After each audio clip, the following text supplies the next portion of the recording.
As manager, Lewandowski is gone. And good morning, Camara. Thanks for coming on. Thank you. My pleasure. What do we, is this going to be the reboot? Because there have been a few, it seems, in the Trump campaign. Well, I think they've finally moved into what will likely be the final phase. I mean, we really don't have that many more months for this to go on. Next month is obviously the conventions, and then we vote in November. So, but here's the thing.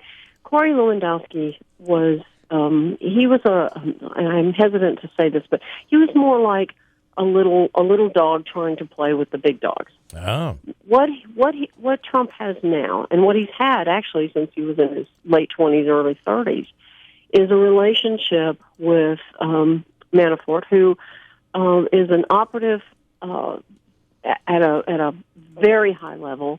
A lot of people have actually never heard of, but he's very easy to find out his background. If your listeners are interested, they just Google him. There's tons of stuff on the internet about him. But anyway, he and Roger Stone were part of a lobbying campaign. They've worked on political party for the GOP back as far as Reagan and Ford and both Bushes and Dole, and even as recently as John McCain. So these are guys who won the Torturers Lobby Award in 1992 for working with foreign powers trying to turn despots into heroes, which they actually were quite successful doing. Yeah. So these are the big dogs, and what they have done is actually pretty brilliant. If you look at it from a strategy standpoint, they've turned this over to the RNC and made it their problem.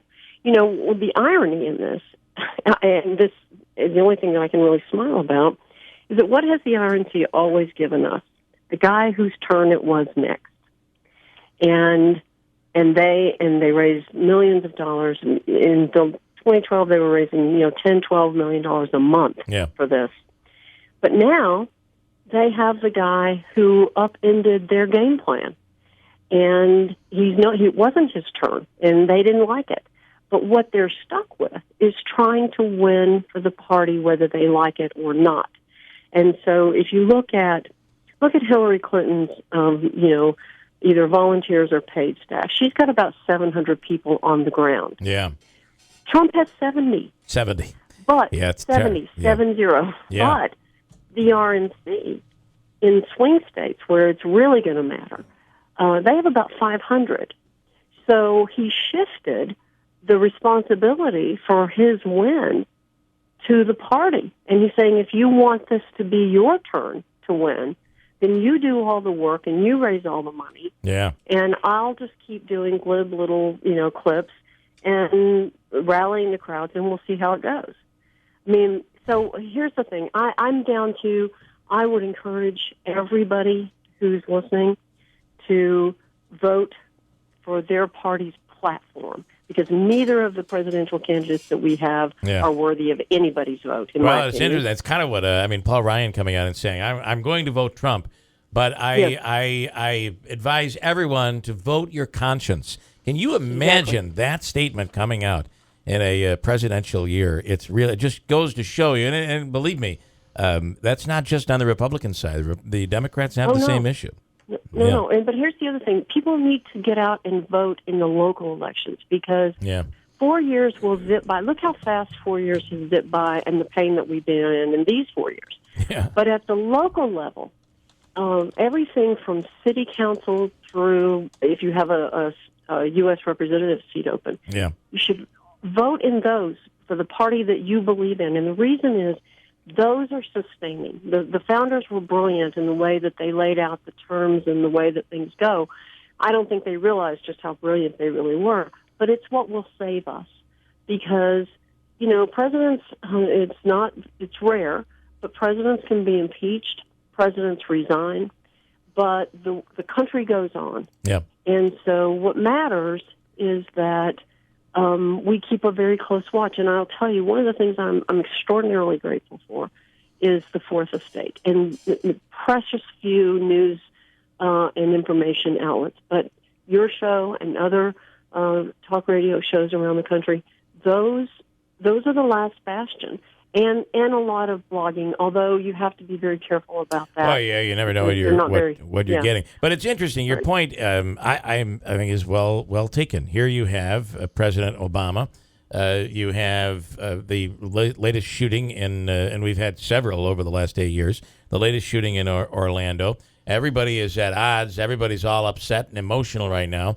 And these 4 gun bills, none of them end up getting the votes they need to pass. It shows you that a president alone cannot just change. I mean, they can. He's divvied up a lot of change, but at the same time, when it comes down to these core values, look what happened yesterday. That's exactly right. Yeah. And that's the thing we need to hold on to, because you know, our world is shifting pretty dramatically, and at a pace that we're not really accustomed. But what's unique about the United States is American exceptionalism, and you can say you like it or you can say you don't. But it is the thing that has kept us through every. If you just looked at every situation that this country's been in since like 1642, basically, you could say there's no reason for it not only to keep going, there's no reason for it to be so successful. Yeah. And yet, here we are. That lies in the people. That lies in entrepreneurial spirit, in faith, in a belief that we can keep going. All right, Camara, there's your alarm, and have a wonderful day. Thanks so much. Take care. All right, and away she goes. Birthdays today, June 21st. Amy Reynolds from Oriskany Falls. Happy birthday. A happy belated birthday to Vincent Salerno in Utica. Amy Reynolds gets the cake. She takes the cake. That Amy Reynolds. She'll get the cake from the Florentine Pastry Shop on Bleecker Street in Utica. Join our VIP club and submit your birthday online at WIBX950.com or send in a postcard, WIBX Birthdays, 9418 River Road, Marcy, 13403. All right, next, when we come back, Christine does news, and then I'll play some audio from yesterday's press conference. If you missed it, I'll play some of the raw audio out of the hospital's press conference in reaction to that scathing article over the weekend in the Observer-Dispatch. Then we'll open up the lines. You want to talk about this hospital issue? How does it make you feel? Where are you on it? Are you with these pediatricians that stepped away, or are you with the hospital? 7360186. We'll dig in when we come right back at WIBX.